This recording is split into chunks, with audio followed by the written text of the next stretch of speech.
Okay, on this week's episode of the show, I'm going to be talking to you about how you can get the best from your power meter.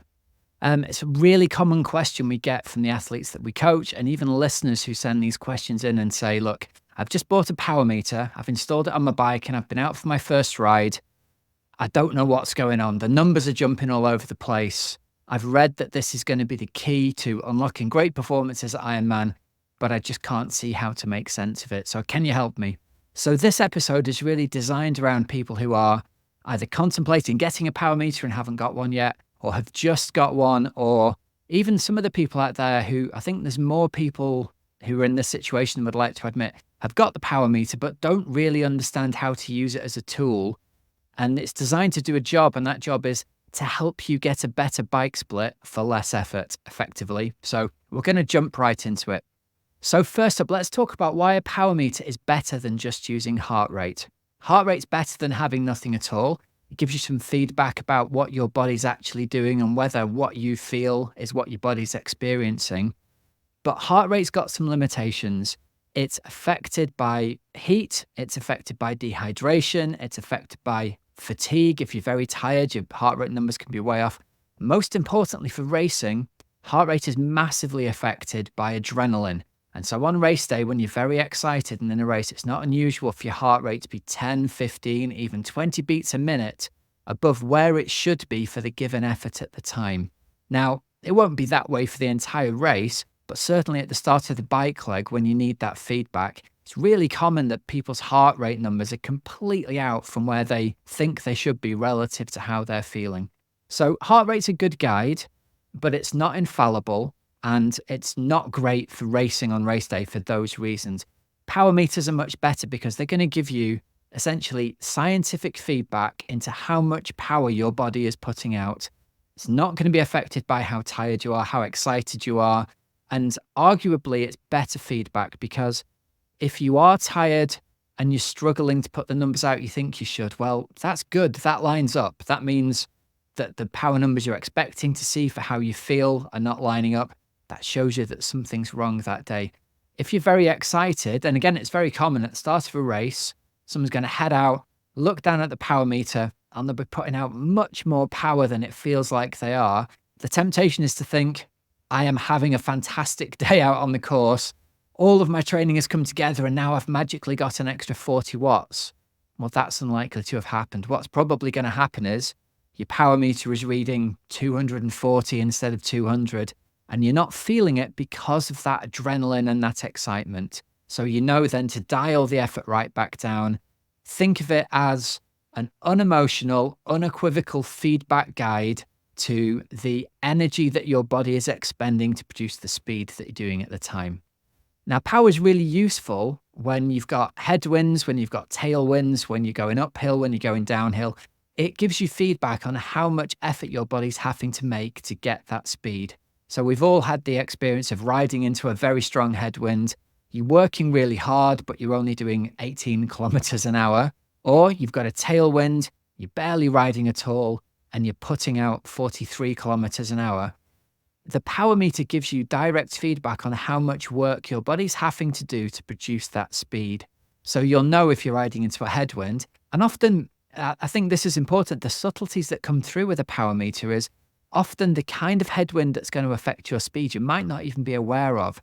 All it takes is a 10-mile-an-hour headwind, which you're not really going to feel on your body, and that's going to make a massive difference to your perception of how hard you are having to work to ride at a certain speed. Similarly with a 10-mile-an-hour tailwind. So the power meter is really good for giving you accurate feedback on what your body is having to do to produce the speed you're going at.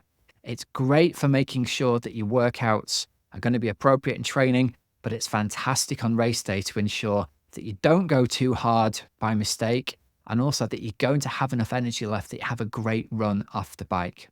So first up, in order to read your power meter, you're going to need a head unit. You're going to need a Garmin or something similar.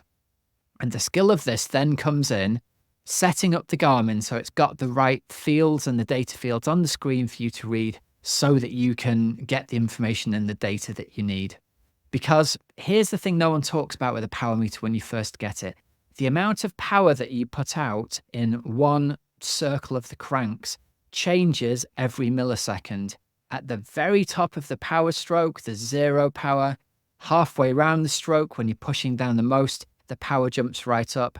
And so if you saw the actual power readout from that power meter, it would cycle like a sine wave up and down, and your brain can just make no sense of that number at all. So the Garmin does the maths and turns it into an average that you can make sense of. So typically it'll show a 1-second average power, or a 10-second average power, or a 30-second average power. Now, the 1-second average power will jump up and down massively because the average is just not long enough for it to be a number that our brains can make sense of. So think of the 1-second number as the immediate power that you're putting out right now. But again, it's not unusual to see, even when you're riding along on a flat road, that number to jump between 350 and 100. It just goes up and down all the time. Any slight increase in effort will have a massive jump in what the power meter reads. So the 1-second power I think is useful to have on the screen, but don't go by it. The more important number there is the 10-second average power. That is, I think, the shortest number, the shortest average that your brain can make sense of. And if you start to gradually increase your effort on the road, that number won't massively jump.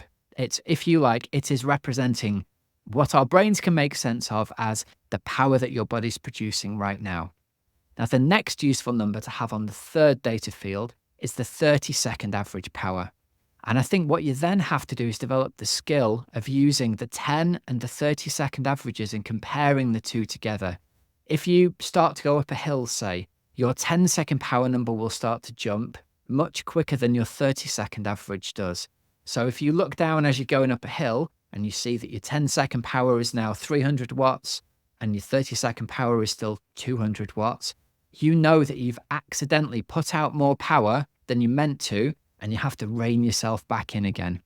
And so that number, again, is really important. And it's in the comparison between these two numbers that you're going to learn how to read the power meter.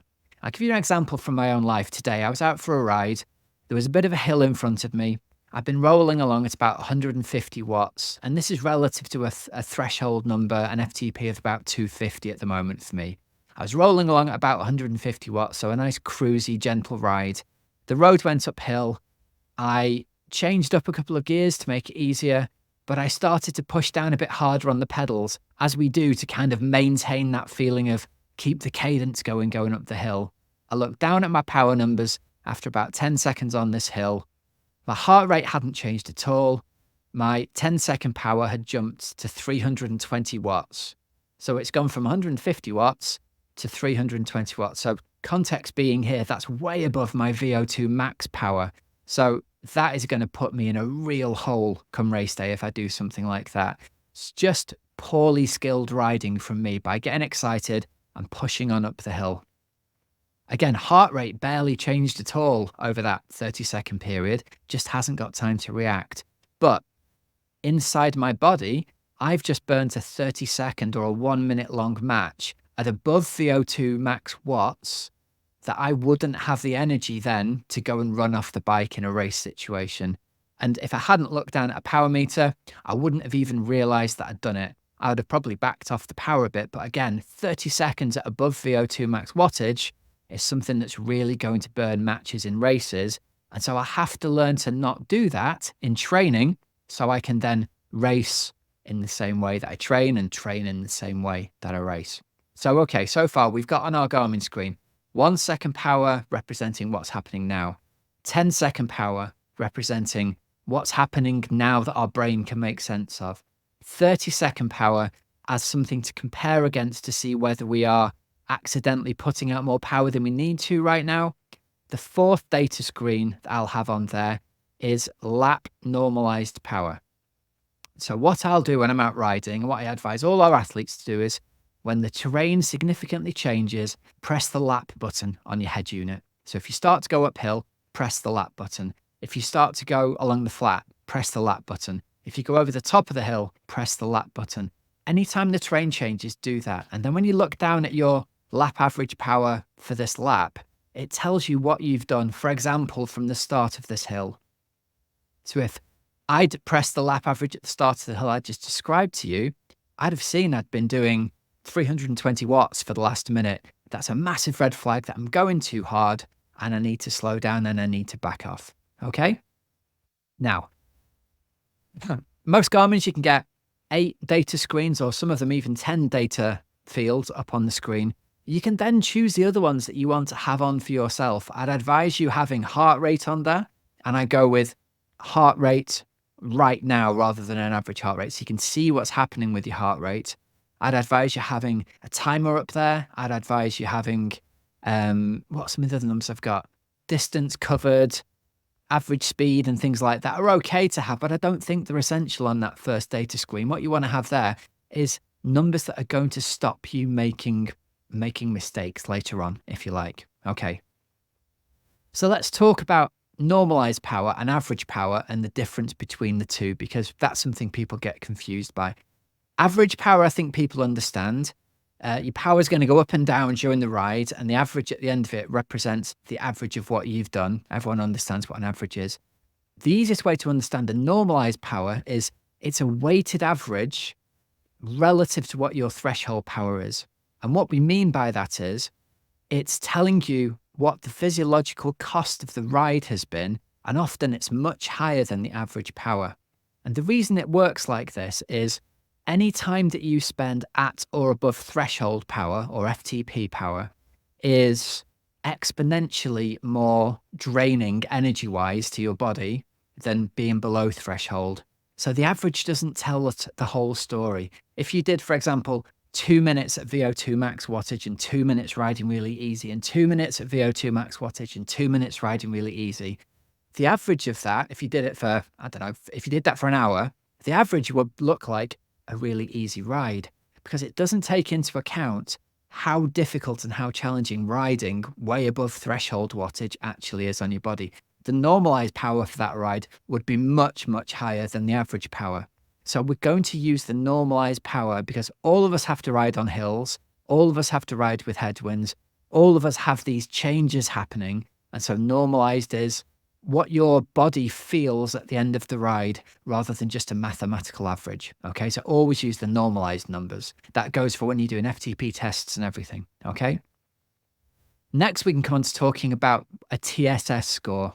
TSS score stands for Training Stress Score.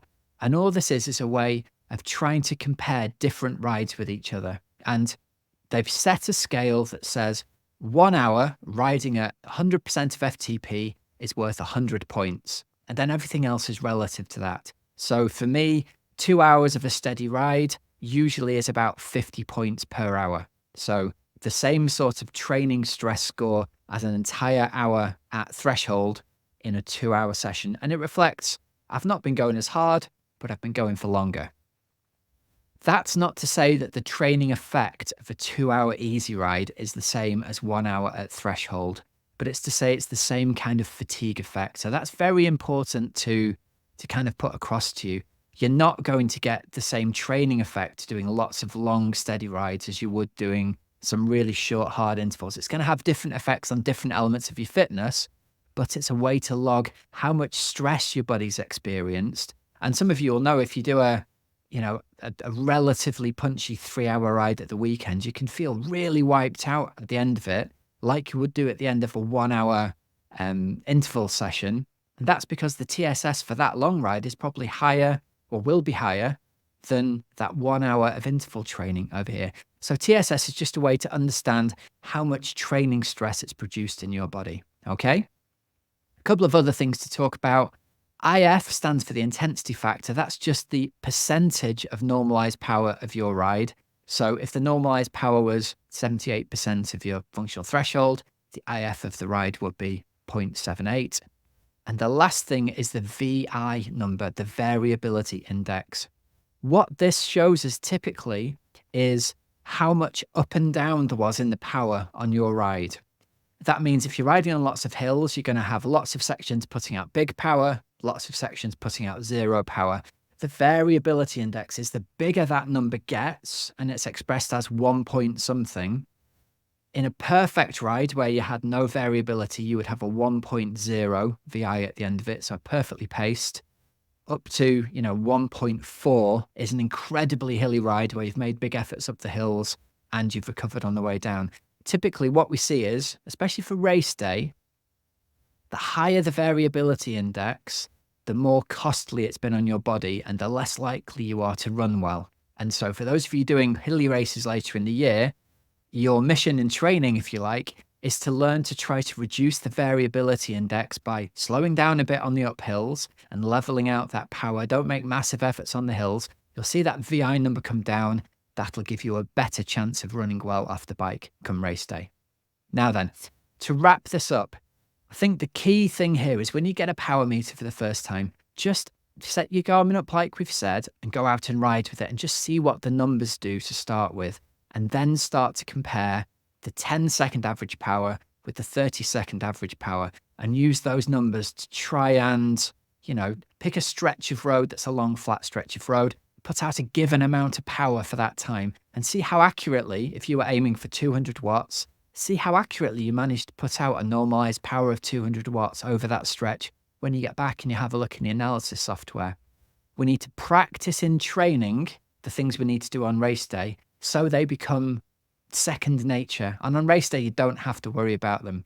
For those of you with races coming up relatively quickly, you haven't got a lot of time to get this practice, so try and make all your training rides count. For those of you whose races are further away, try and use every outdoor training ride you can to practice doing the kind of ride on race day that's going to give you the best chance of running well off the bike.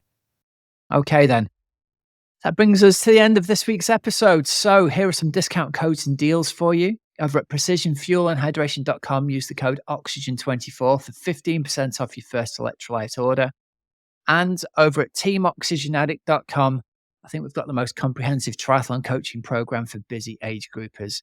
If you've enjoyed what you've heard today and the advice has helped you out, well, great stuff. I hope that's helped put some of your fears at rest. And I know from some of the calls we've had, it's helping raise the right questions in the minds of people as to whether their current coaching relationship is working for them. If you're looking for a change or if you're looking for high quality proven coaching for Ironman or 70.3 triathlon this year, you can just check out the details of our coaching packages on our website at teamoxygenaddict.com. And then if you're interested, there's a link in the show notes below. You can join our waiting list and you'll be notified if a slot becomes available.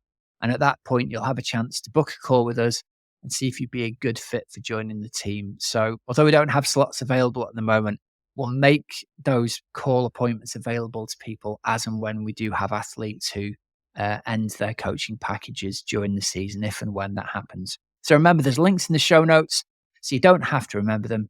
Till next week, have a great, safe training and racing week.